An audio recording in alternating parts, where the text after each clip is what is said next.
Hi, my name is Aaron, this is my show Re-Education, and I'm a history boy.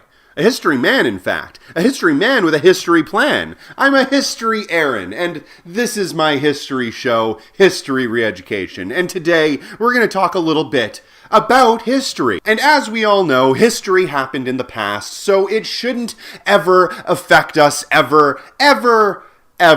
Forever. But with that being said, we still want to learn a little bit about history because reasons. Anyway, with all that being said, we're going to talk about some history, specifically in regards to militias. Specifically, in this case, I'm going to be talking about guerrilla tactics. I'm going to be talking about an armed rebellion against some sort of tyrannical dictatorship or overreaching state. Now, before I get started, I do want to say my usual disclaimer, which is I do not condemn nor condone any of the things that I'm talking about in this video. I am merely just giving you facts. Historical facts in this case. And with all of that being said, let's get into it. Now, I've heard this very specific argument over and over and over again the entire time that I've been within leftist circles online and in leftist circles in general. And that's basically this whole idea that if you were to ever have some sort of armed militia go up against an incredibly well-armed actual military, such as, say, Japan or Russia or China or the United States, that militia would inevitably be crushed and destroyed. Not only would it be destroyed, it would be scorched earth. Nothing would be left. Everybody would be dead. And, well, I'm not entirely sure that that's true. This is a common theme that a lot of liberals like to bring up all of the time. The idea that there is absolutely no way that any group could ever win some sort of rebellion against a larger armed force. It's completely pointless, and any chance that you might have would be completely squashed if you even tried, because as soon as you start showing any violence towards the state, people will inevitably see that, and they will think that you are a terrorist, and nobody is going to be on your side. So you're actually actively working against yourself if you even try to start any sort of armed rebellion, because you're inevitably going to take anybody who would be an ally, and you're alienating them against you. I even said myself that if you were to create some sort of militia, some sort of tactical force, a group of individuals that were armed to the teeth and had like a military base set up somewhere, that the government would just simply come in and destroy you. If they didn't come in through the door, they'd come in through the wall. If they didn't come in through the wall, they'd come in through the roof, and they would find a way to absolutely obliterate any sort of small army that was created by the people, and they would do it with overwhelming force. Now, that's not necessarily untrue. If you were to try to organize some sort of force against the state, there is a strong chance that they would try to find you, and they would try to stop you. They wouldn't want to have some sort of organized group of people taking away the monopoly of force that they currently have. They want to have that monopoly of force all to themselves. And making that democratic, making that hierarchy in any way flattened is absolutely not allowed. And that's why governments all across the world have worked strategically and stringently on suppressing and removing any form of rebellion that any group could have ever made, specifically when it comes to an armed rebellion. That's why you have governments all across the entire world disarming their populations. Like I said in my last video, a disarmed population is easier to control. This is obvious logic, but some more obvious logic would be what logically follows from that. If we, the people, are completely disarmed, and the fascists are the only ones with weapons, then the fascists win. Now, before I really break into this and really start dissecting the ideas of guerrilla warfare or any sort of thing like that, I want to first stress so unbelievably highly that anything that I'm going to talk about in this video is something of an extreme last resort. It's something that must be done when all other options are completely exhausted. And that's tactical, because if you start with any sort of form of rebellion against a government, if you think that you can just get a bunch of arms together and go storming the Capitol and expect that to turn out well, you are sadly mistaken, my friend. It's not something that you can just jump into and just be a hero, because to a certain extent, the liberal propaganda is correct. If you haven't already exhausted every other resource to your disposal before you go to armed combat with some sort of government, you're going to look like you have absolutely become completely unhinged and that you've lost the plot entirely. And nobody is going to ally with you. And in any case, that's not tactically how you go about doing things. You don't want to just resort to just going to the capital and start shooting up the place because you think that it actually might solve a problem. If you do that, then you're completely negating all of the other steps that you have to take to lead you up to a point where you would need to resort to something like that. I have 5 specific criteria that I want to cover here today. Basically, it goes like this. 1, what is a guerrilla force? 2, why is it used? 3, how was it used? 4, was it successful? And 5, could it work here? Now, with all of that being said, let's get into it. Okay, so number 1, what exactly is a guerrilla force? What exactly is a guerrilla army? Who is the guerrilla? What is a guerrilla? Where do they come from? Why are they them? Well, it's pretty simple. A guerrilla force is basically the natural form of revolutionary struggle of the people. Inevitably, when people are being oppressed by some sort of oppressor, eventually, when they reach a boiling point, a breaking point, they break out into some sort of war. They want to take up arms and they actually want to fight against this oppressive structure. And in doing so, they make themselves into combatants. These combatants, when they get together and they form some sort of alliance, that's what makes them into a guerrilla force. Now, guerrilla forces can stem from completely organic means. They can just pop up out of nowhere in communities that are being oppressed by some sort of oppressor. And they can also happen strategically and in ways that were planned, such as if a larger army wanted to create a small guerrilla force to attack another force, they could organize a few individuals from their traditional forces into guerrilla forces and have them fight with using guerrilla tactics. So basically, a guerrilla force is the organized retaliation of an oppressed group against an oppressor. It doesn't necessarily have to be, but for the most part, that's what it is. And a lot of the time, these just erupt organically from the people. Like I said, it's a natural reaction. It's a natural retaliation. So with that being said, if these tactics naturally form from an oppressed group against an oppressor, then it would logically follow that unless that oppressed group uses that form of rebellion to its advantage in the right way, it would be destroyed.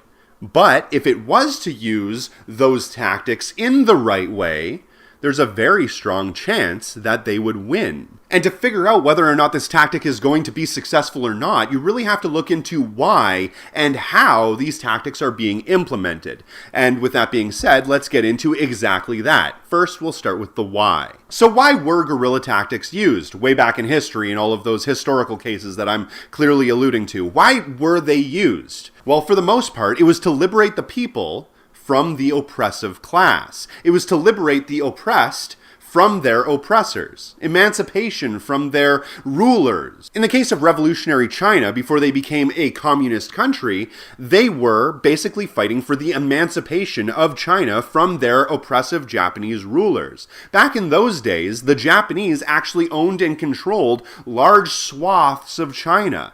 China was basically subservient to the Japanese oligarchy. And they wanted to stop that. They wanted to have a people's revolution, so they actually used these exact guerrilla tactics, a lot of the ones that I'm talking about in this video, to liberate themselves from their oppressive rulers and emancipate themselves, revolt against their overlords, and eventually create what they considered in those times a people's republic. Now, like I've said in other videos in the past, you can argue in the comment section of whether or not China is actually a communist or socialist country. I'm not here to have that conversation, but what I am here to do is analyze all of the tactics that were used by these different organizations and groups and people throughout history and find out what is good and what is useful and what worked. And what we do know that did work is using these guerrilla tactics, specifically in this case, alongside the use of a traditional military force. Now, obviously, a lot of revolutionaries don't necessarily have access to an actual standing military to aid them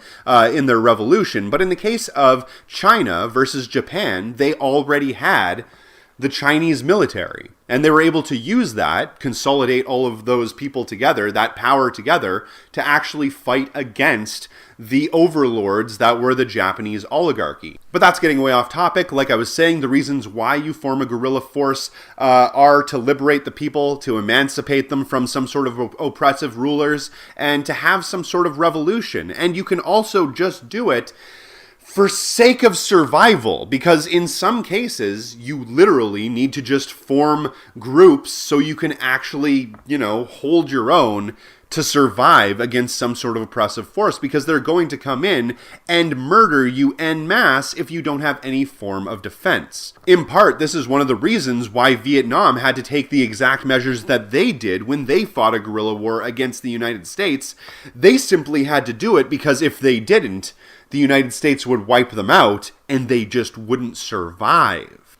Now, obviously, Vietnam went through a lot of the same guerrilla tactics and reasons for forming militias and that sort of thing as China did during their revolution. And in fact, Vietnam fought for their revolution as well. That's basically what they were doing when they were fighting against the United States. They were fighting to maintain their freedom, their sovereignty over their nation. And you can look at a lot of other examples all across the entire globe, specifically in South America, Cuba, in fact. If you look at a lot of those groups, they had to use guerrilla tactics and militia forces so they could actually win wars against much stronger actual traditional militaries. And they did. No, of course they didn't win every single time, and there is a long history of wins and losses when it comes to these sorts of tactics, when it comes to the people actually fighting back against a tyrannical dictatorship or some sort of state structure system that wants to oppress them. There is always going to be a push and pull. It's the natural progression of things. This is the evolution of human beings. It's evolutionary and revolutionary. It's both of those things, in fact. Okay, so now we've basically talked about the why. Now let's talk about the how. How were guerrilla tactics used against such incredibly powerful, large, and well-funded militaries all across history? How did China actually defeat Japan? How did Vietnam actually defeat the United States? How did all of those militant terrorist groups actually hold their own against the dominant force of the United States all across the Middle East for the last 20 years? Well, I'll tell you. It's because a lot of the time,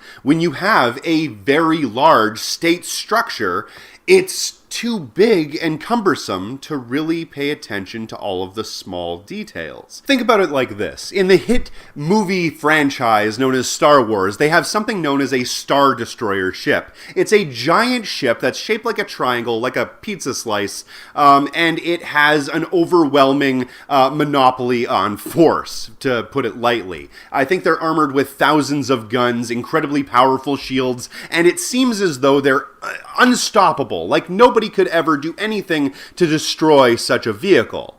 Except for they're destroyed all of the time by little tiny X-Wing fighters. These little small ships that fly in like little itty-bitty airplanes, and they make very specific well-placed shots with explosives or whatever to dismantle all of the shields or to dismantle all of the weapons or to blow up the entire vehicle itself by being strategic. When you're facing an overwhelming force and it seems as though there's no way to win, the idea is to use stratagem to your advantage. For a more contemporary example, I'm reminded of something that I heard, again, in history. This time, I believe it was somewhere in the Middle East, where a bunch of militant guerrilla forces ended up going up against an entire air base owned and controlled by the United States military. Now, if you were to take on an entire military base by yourself, or even with a group of like, say, 15 or 20 combatants, they would blow you out of the water. They would use overwhelming suppressive force to just completely destroy you, and who knows, maybe throw a bunch of grenades in at the end to blow up your already laid dead carcass. There we go. But in a lot of these cases, what can do a lot of damage to an entire military base is just one young kid with a bolt-action rifle. Now, I know that sounds completely absurd. How could one person with a bolt-action rifle actually be able to make any sort of difference against a giant military base? Well, it's pretty easy. In the middle of the night, that person with the bolt-action rifle just runs to the top of a hill, takes a couple of pot shots off at the base, and all of a sudden, overwhelming amounts of ammunition will be expelled from that military base in that direction, blowing the top of that hill off into tiny little smithereens, while at the same time expending millions of dollars in ammunition and explosives. All the while, that kid with the bolt-action rifle just ducks down, takes off, and runs back home. He doesn't even have to get hit with a single one of those grenades or bullets or anything because he's light. In a matter of seconds, he's able to pack everything up and run down the mountain, never to be seen again. That's the whole point of being a part of a guerrilla force. It's not necessarily opposing the enemy head on. That would be suicide. It's the idea of never actually opposing the enemy head-on and always opposing them indirectly. Opposing their rear or places where they're unprotected. Another example that's very similar to the whole picture I painted with the Star Destroyer going up against the X-Wing fighters is another story that comes out of the Middle East. This one involving a small guerrilla force going up against, again, an incredibly large military base. They were able to do it not by opposing them directly, walking up and starting to fire at the base. That would never work, and it would obviously be suicide. But instead, they used a tactic that involved drones. Now, every time somebody's talking about how a large military would be able to destroy a smaller one, they always bring up the idea of drones, and how these large military forces could just bring in drones from 1,000 miles away and just completely carpet bomb your entire base, killing everybody. But nobody ever really thinks about the ability for these tactics to be used by the other side. And in this specific instance, they were. Now, from what I remember from the story that I heard about this a few months ago, this military base was actually filled with a lot of military jets and fuel tanks. Millions, if not $1 billion worth of actual equipment, all owned by the United States military. So these guerrilla forces did something actually really quite clever. They created a distraction. They created a whole bunch of small balsa wood airplanes, ones that you could create for $15 or so from a model kit right here at home. They turned these basically paper airplanes into drones by adding small computer consoles to them and affixing them with lots of explosives. Now, half of these balsa wood airplanes they ended up throwing directly at the front of the base, making everybody in the base pay attention to these little airplanes and start trying to shoot them out of the sky.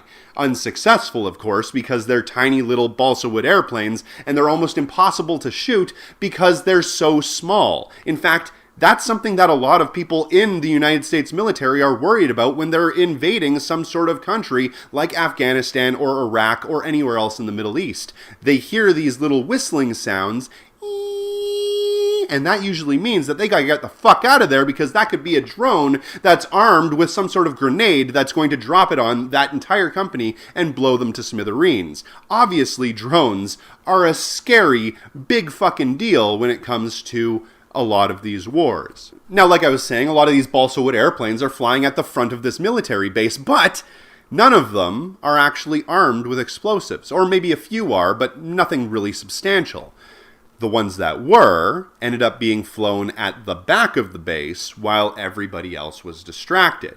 These little airplanes were able to land inside the base and explode next to fuel tanks and jets, dismantling and destroying, like I said, millions, if not billions of dollars worth of military equipment with $1,000 worth of material from a fucking hobby shop. Okay, so in closing on how guerrilla tactics are used, we've covered how guerrilla tactics don't rely on direct offenses, but rather indirect attacks. We've covered how you should always attack unprotected areas and create distractions so you're able to do that. But the two things that we didn't talk about yet are tactical retreats and ambushes. Now, ambushes kind of go without saying. A lot of the time, a lot of these military forces, a lot of these guerrilla troops, would create some sort of way that they could ambush the enemy, so they would use as few people as possible to be able to dispatch as many people as possible. Now, that's a very old tactic, and it's very commonly used throughout any kind of war. The idea is that if there's a smaller group of individuals that are coming to attack you, then you're going to consolidate all of your forces together so you can use your monopoly on force over them to take them out. But when you're going up against a force that is largely outnumbering you, then you want to spread out. You want to hide, and you want to make your location very hard to know. And in doing that, like I said before, a lot of these guerrilla forces aren't going to go up and overtly do offensives against a larger military force.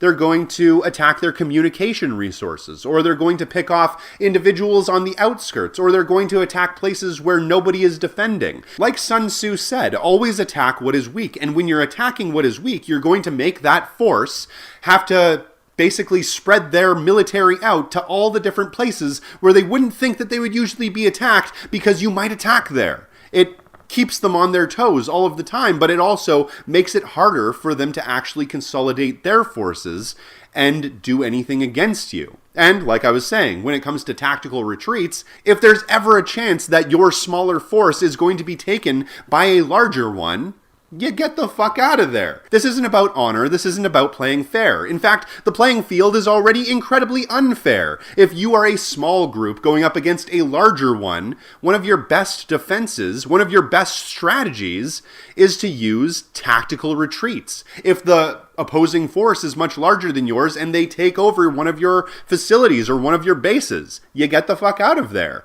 If you attack an unprotected area and they consolidate their forces to go and defend that area, then you get the fuck out of that area. There's absolutely nothing that's keeping you there. There's absolutely no reason why you should ever put yourself in harm's way or in the grips of death based off of some sort of misguided sense of honor. The idea of a guerrilla force is not to oppose the enemy head on, but it's to exhaust the enemy. It's to frustrate and extend those resources as thinly as possible so you have the edge over them. In war, as with anything else, it's all about who has the leverage. Now, the real difference between an organized military force and guerrilla troops is that an organized military force actually uses their authority, their monopoly on force, to coerce their people into joining the military. Or, in some cases, they offer them money to join up and they pay them so they can actually fight in this military. But when it comes to a guerrilla force, things couldn't be more reversed. You see, people that are fighting within a guerrilla army aren't usually fighting because they're being paid to or because they're being forced to. They're fighting because they ideologically believe that this is the only thing that they can do so they can obtain their freedom. And that's really important. That's really what differentiates the motivations between an actual military force and a guerrilla troop. If these people are ideologically bound to the idea that this is the only method that they have of actually surviving or actually winning against another force, then they're going to fight harder and more ferociously than any paid mercenary on the face of the planet, because these people know that if they don't, their survival is literally on the line. Okay, so point number 4, was it ever successful? Yes. In fact, it's been successful in countless countries that have fought and won revolutions. Specifically, when we're talking about China, Vietnam, Cuba, you could even basically include the Soviet Union, because for the most part, there were a lot of guerrilla forces working alongside their traditional military to actually win the entire battle. It was the fucking anarchists. The anarchists were the ones that were actually doing guerrilla forces way back in the free territory of Ukraine when they were fighting for the Soviet Revolution. So yes, it can work, and it has worked many times in the past. In fact, it's one of the main methods of revolutionary activity that was used by revolutionaries throughout the entire history of revolution. Spreading class consciousness, building dual power structures, organizing together, and finally having some sort of armed force that you can actually use to defend yourself against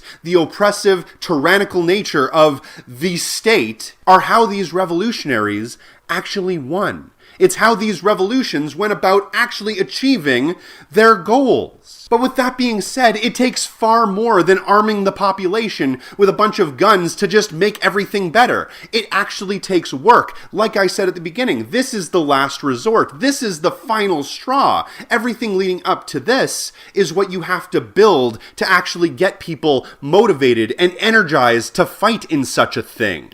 Like I was saying a moment ago, people that are ideologically bound to the struggle, people that think that this is the only way forward are the ones that are going to join you. And if you don't convince them that this is the real struggle, that there is no other option, then they're not going to be with you. And to do that, you have to exhaust every other opportunity. You have to build those dual power structures. You need to build those soup kitchens and free stores and medical supply shops, counter economics, something that can compete with the medical industry and the political industry as well. You have to use mass line organization tactics so you can get people together and organized and motivated so they can actually go out and strike and fight for the things that they believe in. You have to give people motivation to fight on the side of class struggle, because if you don't inform them and if you don't give them reasons to believe, then they simply won't. And they'll just believe whatever the fascists or whatever the state propagandists tell them. So that brings us to point number 5. Could it actually happen here? And judging by history, there's no real reason why it couldn't. Would it actually be successful? Well, again, judging through history, there's no real reason why we should assume that it wouldn't. Again, all of these factors have already been played out in much larger countries all across the entire world and all throughout history. If the argument is that the United States military or the Western military is the strongest force, the strongest military that has ever existed, well, that's true, but they also have a population that are more well-armed and more prepared than any other civilization in all of history. All of the Western countries that you're talking about rebelling against are all extremely advanced, extremely sophisticated, extremely futuristic societies with lots of different ways of finding how they can defend themselves. It's not just a bunch of farmers out in a backfield with some pitchforks and torches. We are a large industrialized society with a lot of different resources at our fingertips, and the truth is that throughout history we've been proven time and time again that large armies that are big and cumbersome and awkward are unable to defeat the smaller ones. Like I said, the X-Wing fighter versus the Imperial fucking Star Destroyer. The X-Wing fighter is more maneuverable. It's smaller. Yes, they aren't as powerful. Yes, they do get blown up all of the time. This isn't exactly something that people want to go into. It's extremely dangerous, but the truth is that they have a capability, a capacity, the ability to win. Large armies have an incredibly hard time dealing with protracted wars, especially against small independent groups who are extremely ideologically invested in what they're doing. They have a hard time dealing with those sorts of things because the people that they have fighting in those wars don't have the same stakes as the people that are being colonized. And the one thing to think about with all of this is that whenever a guerrilla force is assembled, it's not just one lone wolf, one guy, that, or even like 3 or 4 guys that just dress up in military garb and go and storm the Capitol. Again, that is so foolish. It's the logical reaction of an oppressed group against the oppressor group. Eventually, that caged animal, that dog that's been beaten and starved over and over again over the course of years, eventually it bites back. And alone, that dog would just be killed or maimed or destroyed. But together, a pack of dogs, a pack of these angry dogs, is a formidable force. Again, but all of this is done as the extreme last resort. There is 100,000 million quadrillion other ways that we go about actually achieving our goals before we ever resort to any sort of violence. That's what I advocate, and as far as I'm concerned, like I said, in this video, I'm not condemning nor condoning any of the activities involved. I'm simply just giving you the historical information on how a lot of these groups achieved a revolution in the past. It's not outside of the realm of possibility for the most advanced, most well-equipped nation that the history of the world has ever seen couldn't achieve what a bunch of agrarian farmers weren't able to do against what in their time was the strongest, most capable military force the history of their world had ever seen. At least, that's the way I look at it. If you do get a chance, please check out all the links in the description box below. And please remember to hit that little notification bell because they are not going to... Alpha 2, we've acquired the subject. We are about to engage. Roger that. Engage with overwhelming force. Jesus, what the fuck? Oh, no! Ah! Thanks for watching!